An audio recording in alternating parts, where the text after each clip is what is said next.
I remember I had a client who knew about these things, and he said, I want to heal my whatever he had, right? I don't remember what it was he had. And I say, okay, let's ask the higher self, what's the first step I can do to heal? And the higher self replies, be happy. And the client answers, but I am happy. And his higher self replies, there's no way you can be happy and sick at the same time. Those things vibrate at such a different rate that they cannot find each other. So if you're sick, you are not happy. So first we go into happiness, and then that will heal sickness. Okay, how do I become happy?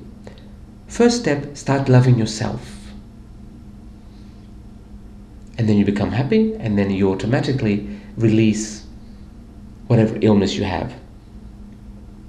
As we said, there are very few cases, a very small percentage, that is karmic. Let's not just throw everything in that basket and say, oh, no, it's karmic. No, you need attention. There's another thing that really, really helps. We call it shock therapy in America. When I have a client and I see that all they need is attention, I say to them, look at me.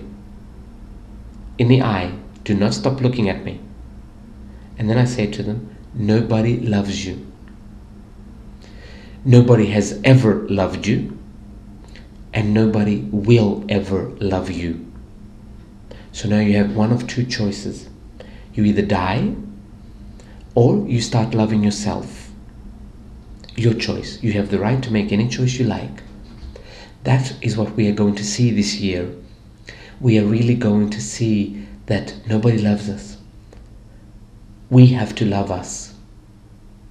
And once we start loving us, the funny thing is, because like attracts like, once you start loving you, everybody starts loving you. But the irony here is, once you start loving you, you don't care if anyone else loves you. It happened to me. I was searching for love for 40 years. I did everything to get love. Then I got into these metaphysical things, what many people call spiritual things. I'll call them New Age or metaphysical because everything is spirit, as we said. And then I saw that, or I was told that if you love you, it's easy to attract love. So I said, great. I started loving me. And then I realized I did not care if anybody loved me. And to be honest, I did not want anybody to love me. It just wasn't enough. No one can match my love for me. So it's like I didn't care. I didn't care. It's not that I don't want to. It's not that, I fell in love or something and I said, no, I don't want that. It's, I don't care. You go into a, oh, who cares kind of attitude. You go into that. It's like, I love me. Who cares if anyone else loves me? And then you start living. Then you really, really start living.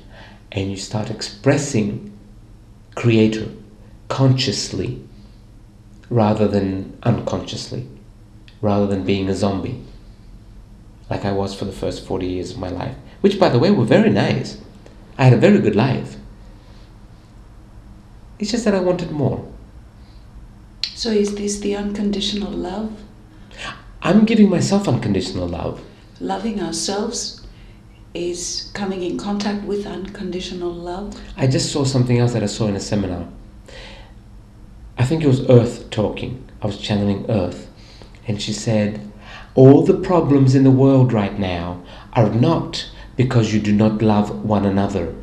They are because you do not love yourselves. That's when I totally understood it. Unconditional love is unconditional acceptance. We don't have love in the third dimension. We don't have love in our world because it's unconditional acceptance. And we do not accept someone unconditionally. If we did, we would accept Hitler as well. We can accept ourselves unconditionally. But we don't. We don't. We're constantly looking in the mirror and saying, 2 kilos here, I need to lose 3 kilos there. We don't. If we could accept ourselves unconditionally, we would not spend all this money on makeup, on clothes. I'm not saying don't look fashionable, but we think that clothes make me happy. So we spend a lot of money, more than what we actually need, in some countries like Greece. I won't say it in California. In Southern California, they don't. It's always nice and sunny. But in countries like Greece, we think clothes will make me who I am. Because we do not accept ourselves unconditionally at all. We think our house will make us happy because we don't like us unconditionally. And now we have no choice, you said before. We have to do it or else. Now we have to do it. If we do not love ourselves, we cannot go into the next dimension. We just cannot. Because it's a dimension where you love yourself. So we can't. That's why so many people are going to die, not because they won't love themselves, because they do not, not because they don't love themselves, because they won't. They just won't. They will be given the opportunities, they will be given the information, and they'll say, no, you're going to love me. But of course, it's also the way people are controlled. If you don't love yourself, I can control you. If you love yourself, I cannot control you. This is why every single movie will end like that. Whoever thought of this idea was a genius. Pure genius. I remember I was channeling a long time ago in a seminar, and somebody I think asked the question, where did this game begin that we gave away our power? And they showed me a group of people. They might have been alien. I'm not sure. I can't say for sure. And they said, how are we going to control the humans? They were sitting around a round table. And they said, how are we going to control the aliens? And the humans, How are we going to control the humans? And somebody came up with the most brilliant idea ever in creation. We are going to convince them that everything is outside of them. Love is outside of them. God is outside of them. Happiness is outside of them. And as long as they keep looking for these things outside of themselves, we will be able to control them. Genius. Absolute genius. I don't think God herself could have come up with that. Of course, everything is God. So it was a part of God that came up with it. But that kind of intelligence, how could anybody have that much intelligence? Tell them that everything is outside of them and let them keep looking. When everything is actually inside of us. God is inside of us. Love is inside of us. Happiness is inside of us. I remember, now we're going into the good and bad, or the good and evil. When I first started doing these things, it was, first of all, I started with Qigong. I have to give credit where credit is due. There was this teacher I met at the gym. Her last name was Chow. Chow. C-H-O-W, Chow, Effie Chow. She was a Chinese-American woman, amazing healer, with Qigong. And she taught me a lot of things that really helped my path. Now, the person doesn't really matter. It's just that because she really did help me, I wanted to just give some credit to where credit is due. So she taught me how to do some healings with Qigong and a few other energies. And I did start doing these healings on people. And she also taught me how to open my third eye more, how to see energies more. So I did that, and as I was doing healings, I noticed everybody, behind the heart chakra, everybody had a gold sphere. Another energy there. Small, round gold sphere. Beautiful. And I'm thinking, what is this? What is this? So then I asked my higher self one day, I'm talking to my soul, which many people call higher self. I asked my higher self one day, what is this fear that everybody has behind their heart chakra? And my higher self answers, find out what they all have in common, the spheres. Find out what they all have in common and ask me again. So I did another 10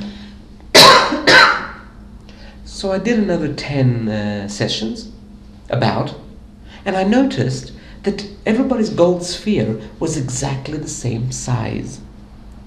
So I'm talking to my higher self again, and I'm saying everybody's gold sphere is exactly the same size. That's what they all have in common. And my higher self answers, that is Source. That is the energy you call God. Everybody has exactly the same amount of God inside them. And I was like, okay, it makes sense. And then came the shocking part. My higher self continues. Now, if you had Jesus and Hitler next to you, both of them would have exactly the same amount inside them. The difference was, one of them remembered this and the other one had forgotten. This is the difference between what we call good and bad or good and evil. We simply forget who we are and we do things that are not so godly. And this one thing that I saw, that I learned that day, I have to say, saved me at least 3 years of climbing the spiritual ladder, if we want to call it that, or finding me. Because right away I let go of what's good and what's bad. I never again asked, should I do this? Will this be good for me? Because I really realized that there is no good or bad. Just do whatever you like. Just do it and be comfortable with it. That saves me a lot of time. Because I see a lot of people that are very good healers, but they're stuck on the good or bad. Is this good? Should I do this? Should I do that?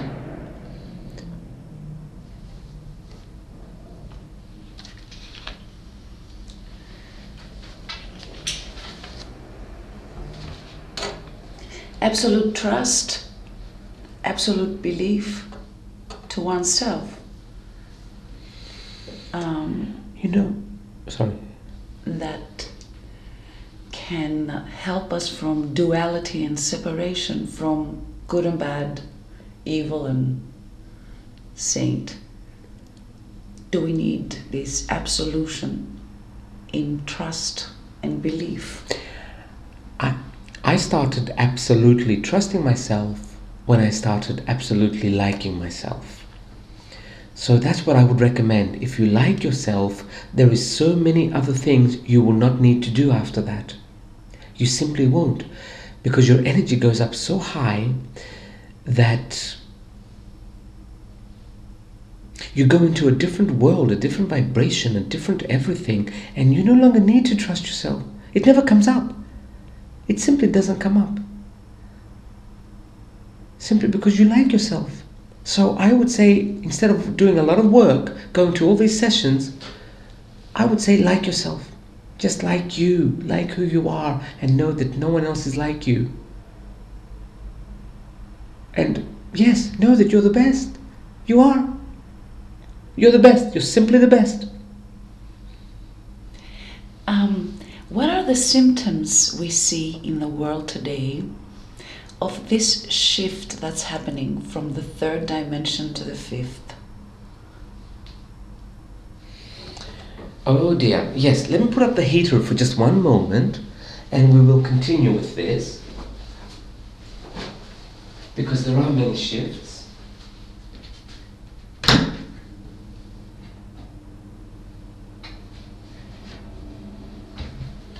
Now, we are seeing that the old ways are not working anymore. Simply the old ways are not working anymore. And the system had become so obsessed with security that it's collapsing. Europe is going through a very difficult time right now, all of Europe, because it's focused on security. Security when you get old, security when you get sick, security when this, security when that. Children can't play anymore, just in case they fall. So magic is gone. And one of the energies of the fifth dimension is magic, the energy of pure magic. The problem here is that the opposite of security is magic. And the opposite of magic is security. And now we're going to go into a world where we're going to live in magic, because we're going to let go of security. So I would say one of the biggest symptoms of going into the next dimension is the loss of security. We're losing security, and this is what is driving people crazy, because they can no longer feel secure. Their jobs are not secure, their homes might not be secure because they owe so much. So that's, I would say, the biggest symptom, the loss of security. But it's okay. I don't know how to explain it to people. It's okay.